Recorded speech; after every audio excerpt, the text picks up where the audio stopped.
શ્રી સ્વામિનારાયણ ભગવાનની છે. ગઈકાલે આપણે વચનાવતમાં સાંભળ્યું છું કે ભગવાનની કથા વાર્તા છે એ મનને સાફ કરવાની દવા છે. શરીરનો મેલ છે એ પાણીથી જાય છે, મનનો મેલ ભગવાનની કથા વાર્તાથી જાય છે. કથાનો ખૂબ જ શાસ્ત્રમાં મહિમા લખ્યો છે અને કથાને તો ભગવાનની મૂર્તિ લખી છે. અને આજે બીજી એક આપણે કાલે વાતે સાંભળી કે ભગવાનની ભક્તિ કરતા આપણામાં માન ન આવી જાય, કોઈ અહમ મમત્વ આપણે ન થઈ જાય, જેથી કરીને ભગવાનના ભક્તનો ક્યારેય અપરાધ ના થઈ જાય આપણથી. એનું પણ આપણે તકેદારી રાખવાની છે. અને મહાન પુરુષોના જીવનના પ્રસંગ એટલે સાંભળવાના છે કે એના જીવનમાંથી પ્રેરણા મળે કે એવા એવા પ્રસંગોની અંદર કેટલું સહન કર્યું છે, જતું કર્યું છે, સામા માણસ ખરાબ કરે તો એનું હિત કર્યું છે. એવા મહાન સંતોને આપણે નમસ્કાર કરીએ છીએ, એને યાદ કરીએ છીએ. અને આજે આપણે જે સાંભળવાના છીએ વચનામૃત મધ્યનું 61મું, એમાં આપણને ભગવાન સ્વામિનારાયણ સમજાવવાના છે કે પાકો સત્સંગ કોને કહેવાય. વચનાવત ઘણા બધા મહારાજે લખ્યા છે, પણ આમાં વાત કરી છે કે નિયમ, નિશ્ચય અને પક્ષ ત્રણ જેની અંદર સદગુણો હોય એ માણસનો પાકો સત્સંગ ગણાય. જો ગમે તેવા નિયમ પાળતા હોય પણ ભગવાનના ભક્તનો અભાવ હોય તો ભગવાન રાજી નથી થતા. એનો પક્ષ રાખવો જોઈએ. નિયમ બરાબર હોય, પક્ષ બરાબર, પણ ભગવાનના સ્વરૂપની નિષ્ઠામાં જો ફેરફાર હોય તો ભગવાન કે મારે સારું કરવું હોય તો એનું સારું નહીં થાય. એટલે ત્રણ વાત આમાં શ્રીજી મહારાજ આપણે સમજાવવાના છે. મધ્યનું 61નું વચનાવત છે. સ્વામિનારાયણ રે વચનાતમ ગઢડા મધ્ય પ્રકરણનું 61મું નિયમ, નિશ્ચય અને પક્ષનું. સ્વામિનારાયણ રે સંવંત 1881 શ્રાવણ વદી 7મને દિવસ સ્વામી શ્રી સહજાનજી મહારાજ શ્રી ગઢડા મધ્યે દાદા ખાચરના દરબારમાં અથમણાદાર ઓરડાની ઓસરીએ ઢોલિયા પર વિરાજમાન હતા અને મસ્તક ઉપર શ્વેત છેલું સોનેરી છેડાએ બાંધ્યું હતું ને બીજું એક શ્વેત છેલું ઓઢ્યું હતું ને શ્વેત ખેસ પહેર્યો હતો ને મોગરાના પુષ્પના હાર પહેર્યા હતા અને પોતાના મુખારવિંદની આગળ પરમહંસ તથા દેશ દેશના હરિભક્તની સભા ભરાઈને બેઠી હતી. પછી શ્રીજી મહારાજ બોલ્યા છે જેમાં તણવાના હોય તે પાકો સત્સંગી કહેવાય. હવે આ સભાની અંદર મોટા ભાગના આપણે બધા સત્સંગી જ બેઠા છીએ. આપણે બધા કોઈ એવું માનીએ છીએ કે હું કાચો સત્સંગી છું? બધા આપણે શું માનીએ છીએ કે આપણે પાકા સત્સંગી છીએ.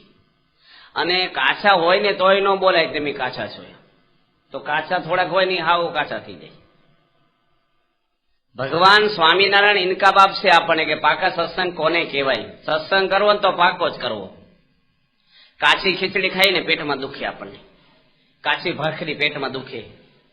કાચા સત્સંગી થશું ને તો ભગવાને પેટમાં દુખે આપણા માટે.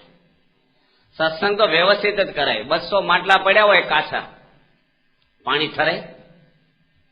માટલી આવે છે ને પાણી ભરવાની, એ 200-500 નો ઢગલો હોય પણ કાચા હોય તો પાણી ભરાય આપણેથી, ગારો થઈ જાય, ફૂટી જાય. પણ એક પાકી માટલી હોય ને પાણી ઠરે.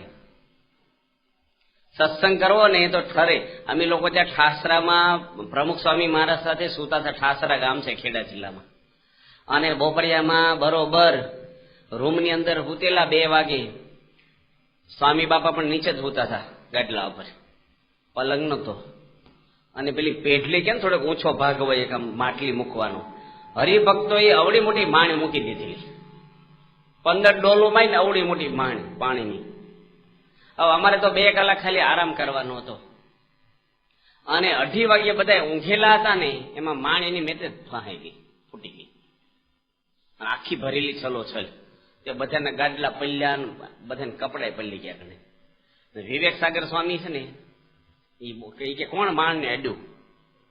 બાપાની ઊંઘ બગડી. કીધું કુંભાર ને વટવા જાવ, એમ કોઈ આઈડિયા નથી. કુંભારે બનાવી છે માણે. થોડીક તો કાચી રહી માણે, તો કઈ અડ્યું નતું તો તૂટી ગઈ. એમ સત્સંગ કરવો ને તો પાકા પાયે જ કરવો. આ નિયમો ભગવાન આપણને આપશે ને, નિયમો કઈ આલતુ ફાલતુના માણસોના નિયમ નથી બનાવેલા. આ નિયમ સહજાનંદ સ્વામી બોલ્યા કે હું અક્ષરધામમાંથી લઈને આવ્યો છું. અક્ષરધામમાં જવા માટેની 2 પાંખો આપણને આપી છે. આજ્ઞા અને ઉપાસના. ઉપાસનાની વાતો પછી કરશું. અત્યારે નિયમ એટલે આજ્ઞાઓ છે. આપણને શિક્ષાપત્રીના 212 શ્લોકો છે, એ બધા એના સહજાનંદ સ્વામીનો આપણા માટે લખી ગયા છે. એ નિયમમાં રહીએ ને તો માણસની હૃદયમાં શાંતિ રહે, ભગવાન રાજી થાય. ભગવાનને ધર્મ વાલો છે. ધર્મ નિયમ આપણે પાળીશું તો ભગવાન રાજી થશે, અને આપણી આબરૂ, પ્રતિષ્ઠા, શાંતિ બધું જ કુટુંબમાં સંપ. એનું મૂળિયું આ છે નિયમ. નિયમ માણસ તોડે ને એટલે કુટુંબમાં વિખવાદો શરૂ થાય છે. ફેમિલીમાં એક જણનું ચારિત્ર બગડે એટલે પ્રશ્ન આવે છે આખા ફેમિલીને. એટલે મહારાજે આપણને જે નિયમો આપ્યા છે એ કોઈને દુઃખી કરવા નથી આપ્યા, પણ દુઃખી ન થાય ને એના માટે આપ્યા છે. અમે ત્યાં મદ્રાસમાં કથા કરતા હતા ને, પછી શિક્ષાપત્રીની વાત કરી, શિક્ષાપત્રી પ્રમાણે રહેવું. તો એક ભાઈ કે આખી શિક્ષાપત્રી પાળી તો મરી જ જઈને, એટલે શિક્ષાપત્રી મારી નાખવા લખીશ તને? શિક્ષાપત્રી પાળીએ તો સુખી થઈએ આપણે. ભગવાન સ્વામિનારાયણને કેડમાં એકવાર દુખતું હતું ને, એક હરિભગતને વાત કરી કે મારી કેડ ઉપર થોડીક હાલ ને તું. એટલે આમ દબાણ આવે ને ગમે પેલો કે ભગવાન તમારા પગ ઉપર મારે પગ દેવાય, તમારી કેડ ઉપર પગ દેવાય? શ્રીજી મહારાજ કે મારી જીભ ઉપર તો દેશો પગ. તો કહું એમ તો કરતો નથી. ભગવાનના વચન લોપી છે ને, ભગવાનની જીભ ઉપર પગ દીધા જેવું છે. આપણે તો હું પણ જેની વચન લોપ્યા છે ને મોટા મોટા હતા તો દુઃખી થયા છે. સીતા માતા મોટા સતી હતા, પણ જો ખાલી રેખા લોપી, લક્ષ્મણ રેખા, 1 વર્ષ સુધી રાવણને ક્યારે દુઃખી થયા છે. અને રામ ભગવાને પણ એનો વિયોગ કર્યો છે. એનું મૂળિયું આ છે કે ધોબી બોલ્યો કે કોકના ઘરે ગયેલી સ્ત્રીને તો રામ રાખે, હું નહીં પહેવા દઉં તને. એ જમાનામાં કળયુગ તો હશે જ, એટલે કોઈ આઘી પાછી થઈ છે ને ધોબીની પત્ની, અને આવા શબ્દ કીધા. તો સીતા માતા માટે આ કલંક આવ્યું. પણ જો અંદર રહ્યા હોત ને તો વાંધો ન આવે. આપણે લાગે નાના વચનમાં શું વાંધો છે, મોટું મોટું પાળીએ આપણે. પણ નાના મોટા તમામ વચનો ભગવાનના વચનો છે. ભગવાન સ્વયં આપણને અક્ષરધામમાં લઈ જવા આવ્યા છે. આપણે ડોક્ટરના તમામ નિયમો પાળીએ છીએ, અને શરીર ફાંપી દઈએ છીએ ડોક્ટરને રોગ થયો હોય તો આપણી સારવાર ડોક્ટર કરે. મનના રોગ મટાડવા છે, જીવના રોગ મટાડવા છે, તો મન ફાંપી દેવું પડે ભગવાનને. એ કે એમ જ થાય. આજ્ઞાથી જ કાર્ય થાય બધું. મનસ્વી રીતે મોટા ઋષિ મુનિઓ તપ કરી કરીને રાફડાઓ થઈ ગયા ને, તો એ વાસનાઓ કોઈની બળી નથી. મોટા મોટા ઋષિઓ જુઓ તમે, દુર્વાસા ને વિશ્વામિત્ર, નારદજી, એકલસુંગી, સોભરી, પરાશર જેવા મોટા મોટા, વ્યાસ ભગવાનના પિતા કહેવાય પરાશર, એ બધાને કલંક લાગી ગયા છે. 20,000 વર્ષ, 60,000 વર્ષ તપ કરી અને લોકો પૈણ્યા પાછા. મનના બી છે ને, કામ વાસનાના દોષોના, એ કઈ એમનેમ જતા નથી, તો મોટા પુરુષની કૃપાથી થાય છે. એટલે આપણે એના આદેશ પ્રમાણે જીવન બનાવવું જોઈએ. અમારે તમારે બધાને શ્રીજી મહારાજે પરમહંસોને કેટલી કડક આજ્ઞાઓ કરી છે. તમે જુઓ ને, 116 પ્રકરણો ફેરવા છે ભગવાન સ્વામિનારાયણ. અને મોટા મોટા સંતોને આમ તાવ્યા છે, લીમડાના રસ ઉપર રાખે, ઘૂમટાઓ કઢાવે, લાજ કઢાવી. આ તો લાજ કાઢવી તો કેટલી ભારે છે. સંતો લાજ કાઢે કે તમે મોઢા પર ઘૂમટો, અને એક સંત આગળ હાલે દોરે બધાને. કેટલા કડક નિયમ. શિયાળામાં પાણીમાં બેહવું, સ્ત્રી માત્રથી દૂર રહેવું. આજે BAPS સંસ્થા બધા નિયમો છે બરાબર, તો આજે સંસ્થાની અંદર બેઠો સત્સંગ વધે થકી દુનિયામાં. સ્વામી બાપા 6 ચોપડી ભણ્યા છે. અને પાર્લામેન્ટ ઇંગ્લેન્ડની, ત્યાંના વડાપ્રધાને તમામ સભ્યો પાર્લામેન્ટમાં સ્વામીને બોલાવીને પગમાં માથા અડાડે કે સ્વામી શું આપ્યું ઇંગ્લેન્ડમાં? નિયમો પાડ્યા છે. ભગવાનના આદેશ પ્રમાણે જીવન બનાવ્યું છે ને, એટલે આખા વિશ્વને બાપા ઉપર પ્રેમ છે આજે સ્વામીજી ઉપર. કોઈ સંજોગોમાં નિયમ ભંગ નથી કર્યા. ત્યાં ખાતમુહૂર્ત હતો મેડિકલ કોલેજનું. સ્વામી બાપાની સુવર્ણ તોલા થઈ લંડનની અંદર 85માં. અને એ વખતે પ્રમુખ સ્વામી મહારાજનું વજન છે ને, એ 70 કિલો વજન હતું. હું સ્વામીને રોજ કહેતો, સુવર્ણ તોલામાં ત્યાં લંડન, ત્યાં ઠાકોરજીની સેવામાં હતો. મેં કીધું સ્વામી તમે 2 રોટલી અઠવાડિયું વધારે જમો ને, 100 ગ્રામ વજન વધે તો 100 ગ્રામ હોનું વધે આપણે. તમે 1 કિલો વધારી દો, એક મંદિર થઈ જાય આપણે. પછી એવું હોય તો ડાયટિંગ કરી લેજો, પેલું શું કહેવાય એને, ડાયટિંગ કરી લેજો, પણ થોડુંક તો વધારી દો. સ્વામી બાપા ગમત કરતા કે તમે તાસ વાગર ઉભા રહી દો, થોડું વજન આપજો આમ. ગમત કરતા ત્યાં તો પડખે જવા દે આપણને, બહુ કડક સિક્યોરિટી હતી. પણ સ્વામી બાપા એ આખી સુવર્ણ તોલાનું જે તમામ સોનું બીએપીએસ સંસ્થામાં એક પાય પણ વાપરી નથી. અને મેડિકલ કોલેજ કરાવી દીધી વિદ્યાનગરમાં. બધી કોલેજો હતી પણ મેડિકલ કોલેજ નહોતી. સ્વામી કે આપણે મહારાજે લખ્યું છે શિક્ષાપત્રીમાં વિદ્યાદાન કરવું એટલે આપણે વિદ્યાર્થીઓ માટે કરી દો. એક સીટ આપણી રાખી નથી પાછી કે અમે ભલામણ કરીને છોકરાને રાખો, આપી દીધું પૂરું. એનું ખાતમુહૂર્ત એચ.એમ. પટેલે સ્વામીજીના હાથે કરાવડાવ્યું. એચ.એમ. પટેલ ભારતના નાણાં પ્રધાન હતા પૂર્વે, અને ત્યાં ગુજરાત ચારોતર વિદ્યામંડળના ચેરમેન, બહુ જ બુદ્ધિશાળી અને ટાઈમમાં બહુ માને. પ્રમુખ સ્વામી મહારાજ આવી ગયા ટાઈમે, પણ બાપા ગાડીમાં બેઠા રહ્યા, કારણ કે છોકરીઓ પ્રાર્થના ગવડાવતી હતી સ્ટેજ ઉપર. એટલે સ્વામી રોડ ઉપર ગાડી ઉભી રાખી દીધી, કાચ બંધ કરી દીધા, બીજી વાતે વળી ગયા. એચ.એમ. પટેલને ખબર પડી કે સ્વામીજી આવી ગયા છે, તે લેવા આવ્યા ગાડી આગળ કે સ્વામી આવો નહીં. સ્વામી કે આ દીકરીઓ પ્રાર્થના ગાય લે ને પછી આવી અમારી મર્યાદા છે. એચ.એમ. પટેલ કે 200 વર્ષ પહેલાના નિયમમાં હું વળગી રહ્યો છે, થોડીક બાંધછોડ કરો તો તમારો સત્સંગ વચ્ચે નગર વચ્ચે જ નહીં. હવે નાની બાળકીમાં શું છે આ? પ્રમુખ સ્વામી મહારાજ છે ને નિયમ ધર્મમાં કોઈને એટલી મોહબત ન રાખી. સ્વામી કે સાહેબ તમે કાયદામાં જાણો, અમારા નિયમમાં તમે ન જાણો. આ તો અમારા ઈષ્ટદેવ સહજાનંદ સ્વામી આપેલા નિયમ છે, એમાં બાંધછોડ થાય જ નહીં. કામ ચલાવ નિયમ નહોતા, આ તો ત્રિકાળબાધી નિયમો છે. અને અમારો સત્સંગ જે કઈ વધે છે ને એ આ નિયમને પાળીએ છીએ ને એટલે વધે છે, નકર વધેલો વિખાઈ જાય. પણ પ્રમુખ સ્વામી મહારાજે ક્યાંય નિયમમાં બાંધછોડ કરી નથી. આપણા પરમહંસોની વાતો કરીએ તો ગુણાતીતાનંદ સ્વામી, ગોપાળાનંદ સ્વામી, મુક્તાનંદ સ્વામી, મોટા મોટા સંતો, કૃપાનંદ સ્વામી બહુ કડી તોડ હતા નિયમની અંદર. એટલે આપણે જેટલા નિયમો પાળીશું શ્રીજી મહારાજના, એટલું ભગવાનનો રાજીપો આપણી પર થાય, આપણા અંતરમાં પણ શાંતિ રહે. આપણા કાશીદાસે થઈ ગયા બોચાસનની અંદર, અને ખોટી રીતે વખતે જેલમાં પૂરેલા શ્રીજી મહારાજના સમયમાં ભગવાન સ્વામિનારાયણ 32 વખત બોચાસન ગયા છે. અને બોચાસનનું મંદિર છે ને એ કાશીદાસને ભગવાન સ્વામિનારાયણને કોલ આપેલો છે, એટલે મંદિર કર્યું છે. ત્યાં વડતાલની મૂર્તિ છે ને લક્ષ્મીનારાયણની, એ મૂર્તિ કાશીદાસના ઘરે 6 મહિના રહેલી છે. અને આપતા નહોતા, મહારાજ કે આપી દો, વડતાલની પ્રતિષ્ઠા નજીક આવી છે. હું મારી મૂર્તિ પધરાવીને તમારા ગામને જગ સતરાયું કરીશ, મોટું યાત્રાનું ધામ કરીશ, મારા ભક્ત સાથે હું બોચાસનમાં બેસીશ. એ કાશીદાસ બહુ ભક્તિવાળા હતા. એમને કઈક ખોટી રીતે કઈક બેચારાને કઈક ગુનો લાગુ પડ્યો હશે, કઈક અન્યાય થયો હશે, કોઈની ગેરસમજ, અને જેલમાં પૂર્યા. સત્સંગી જેલમાં ગયા એટલે નાય નહીં એટલે નાવા જ ન દે લોકો. પેલાની જેલ તો બહુ હચડ હતી, કડક. પગમાં બેડી પહેરાઈ રાખે, રોટલા આપે તોય પેલા આપે હાવ સિમેન્ટ જેવા, તમને આમ ભાંગો તૂટે જ નહીં, હથોડી લો તોય. હાવ બહુ કડક.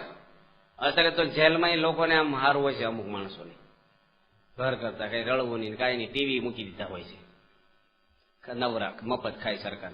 એ વખતે તો કડક. કાશીદાસ નાયા નહીં એટલે પૂજા કરે નહીં, પૂજા કર્યા વગર જમે નહીં. 1 દાડો છો, 2 દાડા થયા, 3 દાડા થયા. જેલર લોકો કે જમી લો, એ કે હું મરી જશ ને ભૂખ્યો, પણ હું જમીશ નહીં. પૂજા કર્યા વગર મારે ખવાય જ નહીં, આ નિયમ છે મારો. 5મા દાડે 5 અપવાસ થયા ને ત્યારે એ લોકોને દયા આવી અને સાંકળે બાંધી હાથકડી પહેરાવી અને એને નાવા લઈ ગયા સાબરમતી નદીમાં. 2 પોલીસો અને 2 હાંકળે 2 પકડી રાખ્યા અને પેલી ડૂબકી મારી સહજાનંદ સ્વામીને સંભાળી અને બહાર નીકળ્યા ને તો ગઢડામાં નીકળ્યા, ઘેલા નદીમાં. આ પ્રસંગો બધાય સહજાનંદ સ્વામી રક્ષા કેવી કરે નિયમ પાળીએ તો. આ બધું પોલીસો હાંકળ ખેંચીને તો હાંકળ જ હાથમાં આવી. આ ભગત ક્યાંય ગયા?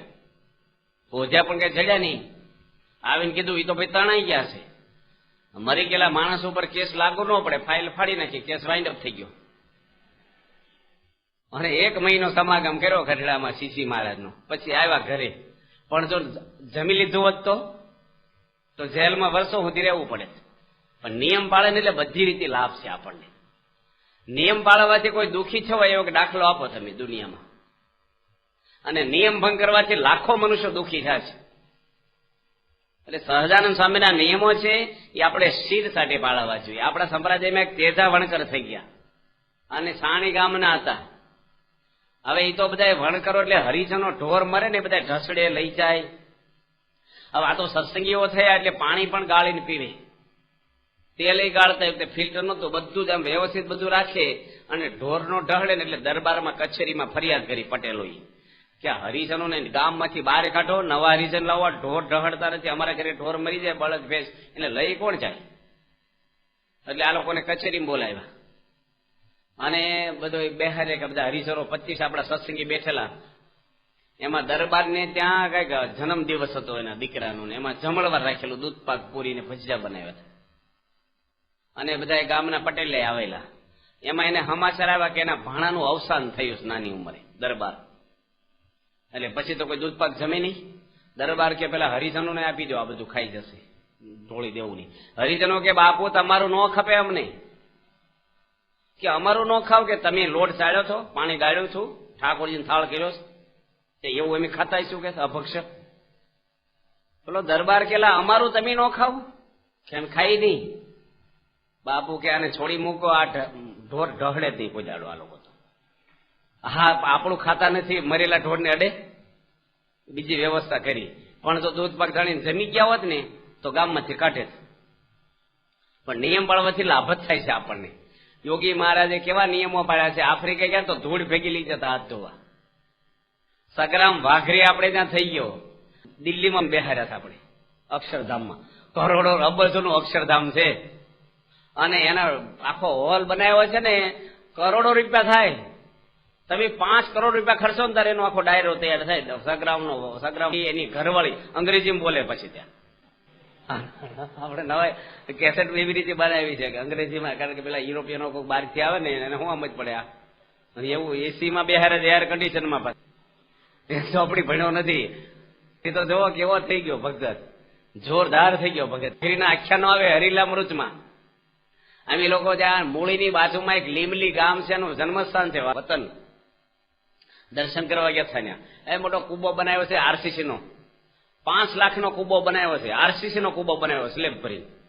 અને બાજુમાં મોટું મંદિર કરીને પ્રદર્શન કર્યું છે. કેટલા માણસો દર્શન કરવા જાય જન્મસ્થાન ઉપર. હવે તો પાપી હતો અને બધું હિંસા કરતો, બધું કરતો, પણ મુક્તાનંદ સ્વામીને સત્સંગ કરાયો કે પારકી વસ્તુ ધૂળ સમાન છે, અડે નહીં. સોનાનું ઝાંઝર પડ્યું છે ને ન લીધું. દુકાળ હતો ને મજૂરી નહોતી મળતી ને તો અમથા કોકના ઘરમાંથી લઈ જાય.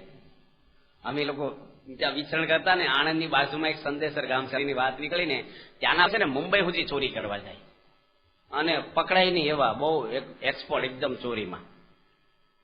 હવે ત્યાં તો બધા બહુ ઘર છે, 50, 60, 70 ઘર હશે લાઈનમાં જ. અને સંદેશરની અંદર એક રણછોડભાઈ વકીલ છે, બહુ મોટા માણસ. એની પ્રમુખ સ્વામીને આમંત્રણ આપ્યું કે બાપા અમે બધા ભેગા થવાના છીએ, 700-800 મોટા વેપારીઓ, અને તમે રસોઈ અમારે દેવી છે ને બધાનું જમણવાર ભેગું રાખવું ને એક સભા રાખવી છે, તો તમે પધારો. સ્વામી કે આવી છું. તેઓને ખબર પડી ગઈ સંદેશર ગામ છે આણંદ ને અડી. એવું આવ્યા બોચ્યા છે કે સ્વામી તમે અમારા ગામમાં આવવાના છો તો અમારા આવાસ બધો પાવન કરજો, અમારા કુબા. સ્વામી કે તમે બધું મૂકી દીધું? કે અમે સત્સંગ થયો છે ને ચોરીને બધું મૂકી દીધું છે. સ્વામી કે પટેલિયા પછી આવવાની છે, માટે શરૂઆતમાં તમારા ઘરે આવી જશું. જે સ્વામી સીધા જ ગાડી ક્યાં લીધી, અને એ લોકો તો આખી રાત જાગીને બેડાથી મોટો ગેટ બનાવ્યો, બધું શણગાર્યું.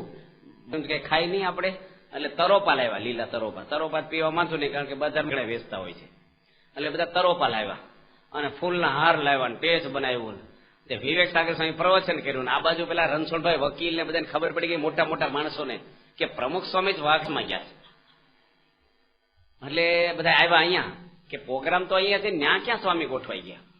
જે બધા 50 પટેલ આવ્યા અને બાપાનું પ્રવચન એ વખતે ચાલુ થઈ ગયેલું, ચાલુમાં જ બોલાય નહીં, તે બધા કથા બેસી ગયા. પ્રમુખ સ્વામી કે આ પટેલ કોઈ તમારા ફળિયામાં આવ્યા છે? એ કે સ્વામી અમને વઢવું હોય ને, અમને કઈક ઠપકો દેવો હોય ને, ખીજા, તો એના ઘરે બોલાવીને આપે, અહીં વઢવાઈ ન આવે અમારે ઘરે. સ્વામી કે તમે બધા વાઘરી સત્સંગી છે ને, તો જો બધા પટેલા તમારા ફળિયામાં બેઠા છે કે અને કથા સાંભળે છે. પેલા કે એમ લેવા આવ્યા છે. સ્વામી કે પણ પતે પછી આવી છે. નિયમો પાડ્યા. તો એમ સગ્રામ કરીને તો ઘણી લીલાઓ મહારાજે કરી છે, એની કથા આપણે નથી કરતા. અને શ્રીજી મહારાજે તો બહુ બધું સુખ આપ્યું છે. તોડો હતો, સોનાનું ઝાંઝર, અને સગ્રામ ખૂબ ભરીને ધૂળ નાખીની ઉપર, કે હું તો નહીં લઉં પણ મારી પત્ની પાછળ આવે છે ને કદાચ લઈ લે, કારણ કે દુકાળ છે, ખાવાનું નથી આપણા ઘરમાં. અને કિલોમીટર દૂર એની પત્ની બે બેઠા એક જગ્યાએ ઝાડવા નીચે આરામ થોડોક. એને પૂછ્યું તમે ખોબો લઈને ધૂળ શું કરતા હતા રસ્તામાં? સોનાનું ઝાંઝર હતું, કોકનું હતું. હું તો ના લઉં પણ તું કદાચ લઈ લે ને એટલે મેં ધૂળ નાખી.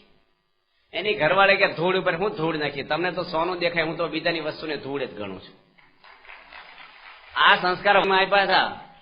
અને શિયાળી ગામના જે શિવરામ ભટ્ટ હતા, ભાગવતના બહુ જ મોટા કથાકાર, એની કથા સાંભળવા સંગ્રામ કરી જાય. અને એને જાહેરમાં પ્રશ્ન પૂછ્યો. સ્વામિનારાયણની એલર્જી તો બધાની હતી જ, કાલે વાત કરી ને, સવારમાં વાત કરી હતી. બ્રાહ્મણો સ્વામિનારાયણની વાહે પડી ગયેલા. એટલે કોની વાત કરીએ છીએ આપણે? શિયાળીના શિવરામ ભટ્ટ યાદ રહે છે ને? ચાલે ચાલો નહીં ભૂલવાનું, કાલનું યાદ પડે, તાજું યાદ રાખવાનું. એ ભટ્ટ હતા ને ભાગવતના કથાકાર. સંગ્રામને કે તું સ્વામિનારાયણ નો સત્સંગી છો, મને એક પ્રશ્ન પૂછ. કે ભાઈ મને શું પૂછતા આવડે, હું તો કાળા અક્ષર કુવાડે, મારે કઈ ભણ્યો નથી, મને કઈ જ્ઞાન નથી, મને વાંચતા જ નથી આવડતું. કે ધર્મ પાળે છે કઈ પૂછ ને. પેલો હાથ જોડીને ઉભો છો કે ચીચમાં જગત છે કે જગતમાં ચીચ છે આપણું? પેલા એની રેન્જ બારનો પ્રશ્ન આવ્યો. કલ્પના નહીં હોય કે આવું મને પૂછશે. જગત ચિત્તમાં રહ્યું છે કે આપણું ચિત્ત જગતમાં છે? એ કે આનો જવાબ કાલે આપીશું. ભાગવતનો કથાકારને પરસેવો પાડી દીધો એક જ પ્રશ્ન. અને બીજે દાડે છે ને પ્રશ્નનો જવાબ આપ્યો. સંગ્રામ કે આ જવાબ તો મારા સહજાનંદ સ્વામીનો છે. વ્યાસપીઠ ઉપર બેઠા છો, સાચું બોલો ભટ્ટજી તમે. આખી રાત હાલીને ગઢડા પ્રશ્ન પૂછીને આવેલા ભાઈ સ્વામિનારાયણ ભગવાનને. અને પછી તો એને હેત થયું, સત્સંગ એને કરાય. પેલા તો જોડે નીકળ્યા હશે, અને પેલો તો હતો ને બ્રાહ્મણ, એ તો ઊંધું પડીને પાણી પી લીધું, લબલબ પેલા ઢોર પીવે ને એમ. કે આવતું પી લે, ભોગાવો નદી આવી છે. કે મારે તો વાર લાગશે, કારણ કે હું તો છે ને લોટો કાઢ્યો થેલીમાંથી, ગવણું કાઢ્યું, લોટો ઉડક્યો, વિછળો, જોડા કાઢીને બેસીને શાંતિથી પાણી પીધું. પેલો બ્રાહ્મણ શરમાઈ ગયો કે હાલે મેં તો એમને પી લીધું, તું મને શરમાવે એવા નિયમ કોણ પડાવે તને? સ્વામિનારાયણ ભગવાને આપેલા નિયમ છે, પાણી ગાળીને પીવું. ભગવાન સ્વામિનારાયણ આ વાત કુંડળમાં કરેલી, પાણી ગાળીને પીજો. તે બધા દરબારો હતા ને, એની પેલું પાણકોરાનું કાપડ આવે ને જાડું, એ તોડી તોડીને બળજાના મોઢે ગળણા બાંધી દીધા. હવે બળદ તો બિચારો જીભથી પાણી પીવે. બીજે દાડે સહજાનંદ સ્વામીને કોઈ વાત કરી કે આ ઢોરને ગળણા બાંધ્યા બાપુએ. શ્રીજી મહારાજ કે આવું કર્યું છે? કે હા મહારાજ, કે તમે કીધું ને પાણી ગાળીને પીવે તો કલ્યાણ થાય, તો ઢોરને હું મોઢે ગળણું બાંધી દીધું, અવેડામાં તળાવમાં ગમે ના પીવે તો વાંધો નહીં. ભગવાન કે આ નિયમો છે ને માણસ માટે છે, ઢોર માટે નથી લખ્યા. શાસ્ત્રો કોના માટે લખ્યા છે? વેદની મર્યાદા એકલા સ્વામિનારાયણ વાળા માટે નથી કાંઈ. જેને પોતાની જાતને મનુષ્ય કહેવાતો હોય ને એને શાસ્ત્રની મર્યાદા પાળવી જોઈએ. ન પાળે ને એને મનુષ્ય કહેવાનું લાયક જ નથી. કારણ કે ઢોર માટે કોઈ ગ્રંથ જ નથી, એને કોઈ નિયમ બનાવ્યા જ નથી.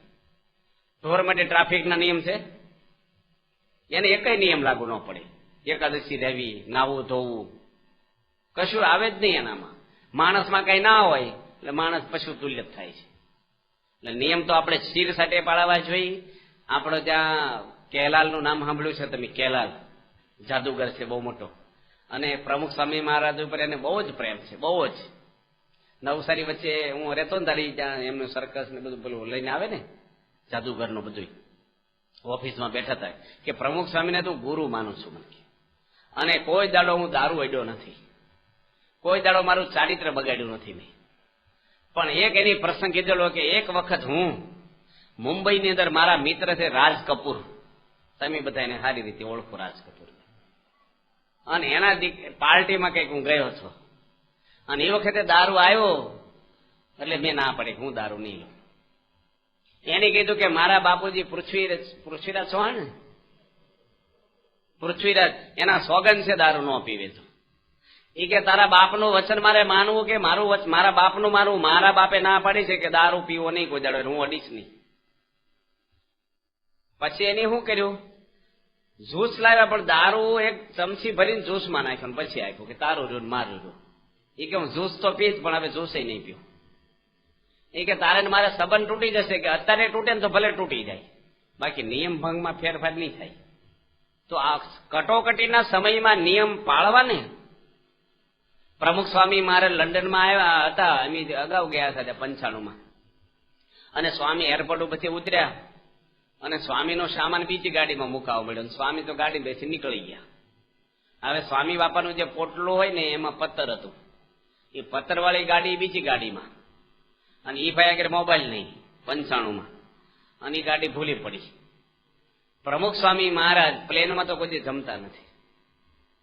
આગલા દાડાનો ઉપવાસ હતો અને હવારે ઉતર્યા, પૂજા પાઠ કર્યા, નાયા ધોયા, બધાને દર્શન દીધા, કથા ઘડી કરી, પછી 11 વાગે સવારે જમવા બેઠા. સ્વામી થાળ તૈયાર કર્યો હતો.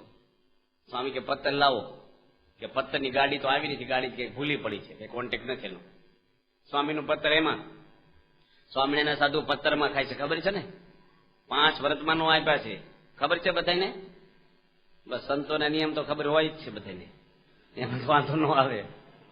સંતોના નિયમમાં બધા જાગ્રત છે કે સાધુને આમ જ રહેવાય, અમારું ન જોશો એવું કે ગરહસ્થ હાલે. પછી બાપા આગળ મૂક્યું બધું. સ્વામી કે જમાય જ નહીં. એક સંત કે બાપા સ્ટીલનો પત્તર લઈ લો. સ્વામી કે એમાં જમાય જ નહીં, આમ લ્યો તેમ લ્યો. સ્વામી કે આપણે એક દાડામાં ક્યાં મરી જવાના છે, હમણાં આવશે. 1 કલાક સ્વામી બેઠા રાહ જોઈ અને કથા વાર્તા કરે, આનંદ કરે, મોઢા પર ઉદાસીનતા નહીં, કાલના ભૂખ્યા છે ધ્યાન રાખતા, કશું જ નહીં, કોઈનો અવગુણ, એકદમ આનંદમાં. પછી સ્વામી 1 વાડકી ઉકાળો પીધો અને ભૂખ્યા હોઈ ગયા, પણ પત્તર વગર થઈ. મને 95 નો જ પ્રસંગ છે. પ્રમુખ સ્વામી મહારાજ આવું કડક પાળ્યું છે અત્યાર સુધી.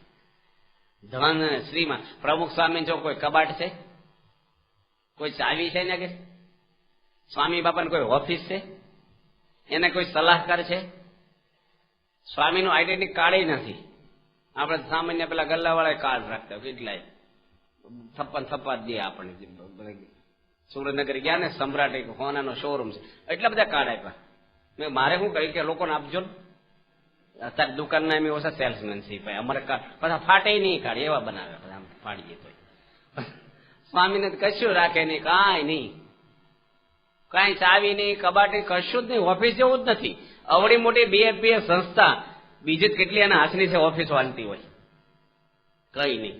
નિયમમાં તો બહુ વ્યવસ્થિત રહ્યા છે. એટલે આપણે નિયમની વાત બધી કરીએ છીએ. નિયમ છે એ જેટલા આપણે પાળીએ એટલા ભગવાન આપણી ઉપર રાજી થાય છે. પ્રમુખ સ્વામી મહારાજ એકવાર અમેરિકામાં હતા ને, અને સ્વામીનું બોડી ચેક કરવાનું હતું. એટલે એક ડોક્ટર નાયકને ત્યાં હોસ્પિટલમાં લઈ ગયા ને પેલા મશીનમાં ચલાવે ને પટ્ટા ઉપર, અને ડોક્ટરે છે ને ફાસ કર્યું થોડું, અને સ્વામીને પરસે ઓળવા મળ્યો. પ્રમુખ સ્વામી મહારાજને પરસેવો એટલો બધો વળવા મળ્યો ને હાંફી ગયા. પછી ડોક્ટરે માફી માંગી કે સ્વામી બાપા માફ કરજો, અમારા ડોક્ટરની થિયરી જેવી છે કે દર્દીને શરૂઆતમાં તકલીફ પડે પણ એનું નિદાન બહુ સારું થાય. પછી સ્વામી ક્યાં તો અમારી જ થિયરી છે, અમારે સત્સંગી હોય સંત હોય શરૂઆતમાં તકલીફ પડે પણ પછી એનું મોક્ષમાં કઈ ખામી ન આવે. આ નિયમ છે ને બધા, કે નિયમની અંદર સારધાર રહે તો વાંધો ના આવે. નિયમ પાળવા સહેલા તો નથી જ ને. અને બીજું થાય છે હું કે બધા નિયમ ન પાળતા હોય ને એટલે આપણે થોડુંક ઢીલા પડી જઈએ. આપણે જો બધા અમે સારંગપુર જઈએ તો બધા નિર્જળા કરતા હોય એટલે આપણે દાડો જતો રહે, બળ થતું રહે. પણ એકલા મંદિરમાં હોય ને ત્યારે કોઈક શરબત પીવે ને આમ થાય લાવો તારે સાખી, 2 વાર કેમ તારે કે લાવો તારે, ઢીલા પડી જઈએ આપણે. સ્વામી બાપા ઢીલા નથી પડ્યા, બાંધ છોડે જ નહીં કોઈ દી. એટલે આ નિયમના તો વાતો એટલી બધી આવે છે. ભીષ્મ પિતાનું નામ તો સાંભળ્યું છે બધાએ. મહાભારતની લડાઈથી ત્યારે 350 વર્ષના હતા ભીષ્મ પિતા, અને પરશુરામને હરાવી દે ને એવી એનામાં સુરવીરતા હતી લડવીમાં. 27 દિવસ સુધી પરશુરામ જોડે લડ્યા છે. આવા મોટા ભીષ્મ પિતા કોના પક્ષમાં ભળ્યા?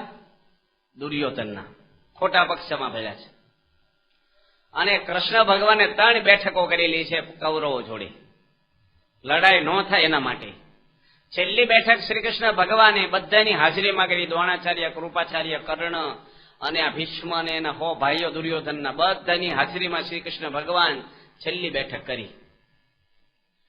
અને કૃષ્ણ ભગવાને કીધું તું થોડાક ગામ આપી દે.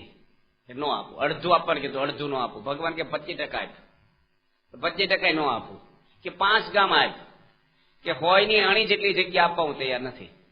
એને લેવું હોય ને તો યુદ્ધ કરવું પડે મારી જોડે. બાવડાના જોરે લે. શ્રી કૃષ્ણ ભગવાન શું કરે પછી? ભગવાન કે આ મેદાનમાં આવે તું, બીજું શું માગે તું? અને દુર્યોધને એવું કીધું કે અમારા ઝઘડામાં તમારે પડવું નહીં, અમારા કાકા દાદાના ભાઈઓના ઝઘડા છે, હવે તમે જમી લો ની લડાઈની વાત બંધ કરી દો, ઓલી આપવા લેવાની વાત બંધ કરી દો.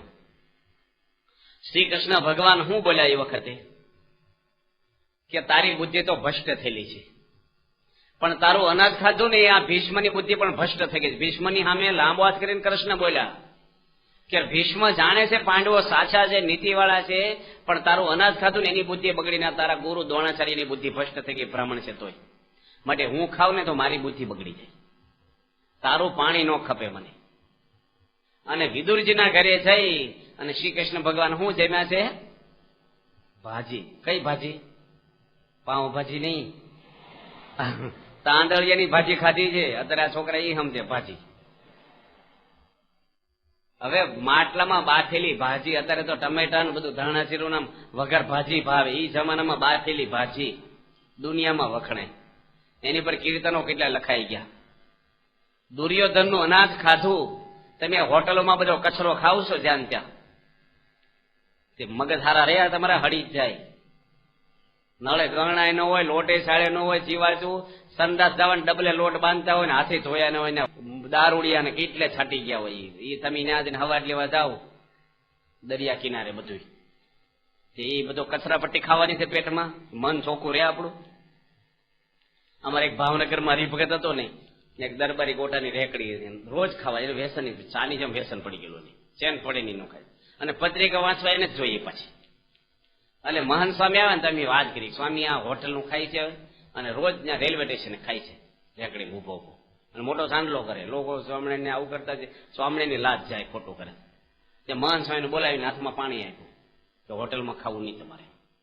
બીજા દાડે અમીન સર્વમંગલ સ્વામી બેઠેલા મહાન સ્વામીની ગાડીમાં પધરામણી, અને એને બતાવ્યું સ્વામી જો આ દરબારી રેકડી લખી ને ગોટા દરબારી ભજ્યા, અહીં ભાઈ ખાવા આવતા, તો એ ભાઈ ના જતા. સર્વમંગલ સ્વામી કે ઉભી રખાવો, એ કે મહાન સ્વામી કે બોલાવો, આપણે કાલ તો વાત કરી છે. પછી આવ્યા, એ કે તમને નિયમ આપ્યો છે ને કે આઈને જ ખાવાનું, ઘરે લઈ જઈને ખાવાનું છું. એટલે પણ બધું એકનું એક જ છે ને. એ કે તમે શું કીધું કે હોટલમાં ન ખાવું? આ રસ્તા કેવા બુદ્ધિથી કાઢે છે. એટલે હોટલમાં નહીં, હોટલનું ન ખાવું. આ બધું અત્યારે છે ને ખોરાક બધા એવા થઈ ગયા એટલે રોગ થયા. અમારે યોગી વંદન સ્વામી છે, ભક્તા છે સાધુ, આ બાજુના જશે કે તે હું બાપા જોડે બેઠો હતો ત્યાં બોચાસનમાં, અને આવ્યા દંડવટ કર્યા રૂમમાં. એ કે સ્વામી મારે વૈદ્યની દવા ચાલે છે અડતાળાની, તે તમે આશીર્વાદ આપજો, મને બધું મટી જાય. સ્વામી કે ચરી પાળે છે પાછો વૈદ્ય કીધું એ કે હું ગમે તે ખાઉં તો મને રોગ ન થાય, આશીર્વાદ આપો. તો પછી વાત બધી નીકળી. મેં કીધું બાપા રોગ શેમ જ થાય?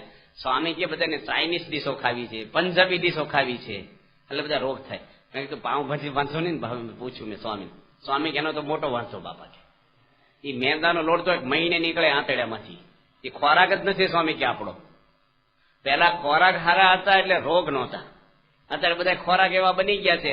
અને સંતો વાત કરે છે ને કે પેલા જમવાનું ઘરમાં હતું ને ટોયલેટ જવા બહાર જતા, અત્યારે ખાવાનું બહાર ને ટોયલેટ ઘરમાં. અવળું કઈ નાખ્યું છે, ખાવું ના, ટીવી ના હોય, હોવાનું ના, નાવાનું ના, હાલવાનું જ નહીં કઈ. એટલે બધા રોગ થાય આપણને. એટલે આપણું મન ચોખ્ખું રહે એના માટે આપણે આહારની પણ શુદ્ધિના નિયમો છે કે ગમે ત્યાં ખાવું નહીં, ડુંગળી લસણ ન ખાવા. એક હરિભગત અમને મળ્યા હતા કે સ્વામી ડુંગળી લસણ ખાવાનું તો ડોક્ટરે કીધું છે. મેં કીધું તારે જીવનું સારું કરવું છે કે દેહનું સારું કરવું છે? ડોક્ટરના ડોક્ટર ભગવાન છે. સ્વામિનારાયણ વાળા જ માંદા પડે છે, બાર ડુંગળી લસણ ખાવાળા બીમાર નથી પડતા. અમારા સર્વમંગલ સ્વામીને બ્લડ કેન્સર થઈ ગયું છે. સાધુ છે ત્યારથી એક ટાણા કરે છે, કોઈ વ્યસન જન્માન્યાથી કર્યું નથી. અને બ્લડ કેન્સર તો કેવું થયું કે આણંદના ડોક્ટરે કીધું કે અઠવાડિયું નહીં કાઢે, અમદાવાદ લાવ્યા, અમદાવાદે ના પાડી દીધી, મુંબઈ લઈ ગયા, મુંબઈના ડોક્ટરોએ કીધું કે સ્વામી આ તો આજ ધામમાંથી કે કાલ છે, આમાં કોઈ ઇલાજ જ નથી, અને વ્યાપી ગયું છે રગે રગમાં કેન્સર.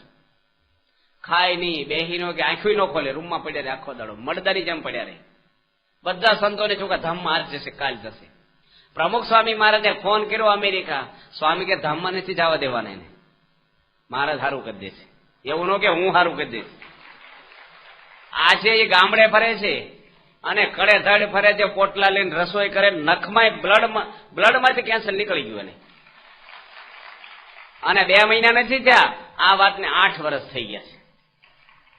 આ દુનિયામાં કોઈ કેન્સર મટ્યું છે? નામ જ કેન્સર છે. પણ જો સ્વામી મટાડનારા, રોગ કરવો, મટાડવો એ બધું તો ભગવાનના હાથની વસ્તુ છે.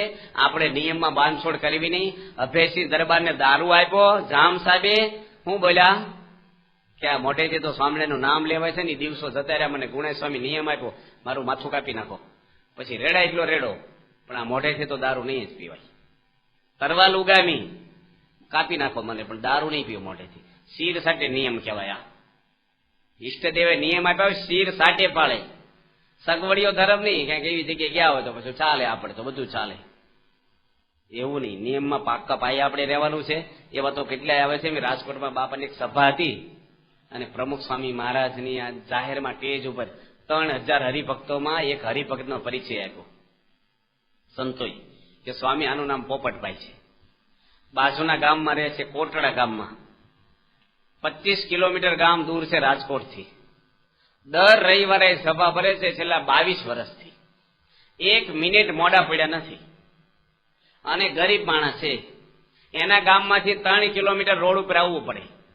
નદી આવે તો કોઈ રસ્તો નથી. પાણી છાતી સામું હોય તો પ્લાસ્ટિકની બેગમાં કપડા લઈને આવે, પાણીમાં તરતા તરતા નીકળે, સામે કાંઠે કપડા બદલે. અને બસ સ્ટેન્ડે ઉતરે, ત્યાંથી 4 કિલોમીટર ચાલતા આપણા મંદિરે આવે.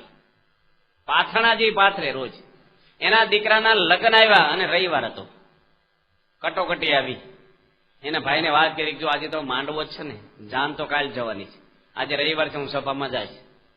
દીકરો કઈ મારી વગર કુંવારો નહીં રહે. ઘણા મા બાપ ધામમાં જાય તો છોકરા પરણી જાય છે, અને કાલે હું આવી જશ. માટે મને કોઈ રોકશો નહીં. દીકરાના લગ્ન છે ને, પણ રવિ સભા છૂટ્યા નથી. પ્રમુખ સ્વામી મારા જગ્યાએ વાત કરી તો બાપા કે સ્ટેજ ઉપર બોલાવો. મોટો ગુલાબનો હાર સ્વામીને પહેરાવ્યો હતો, કોઠારી સ્વામી.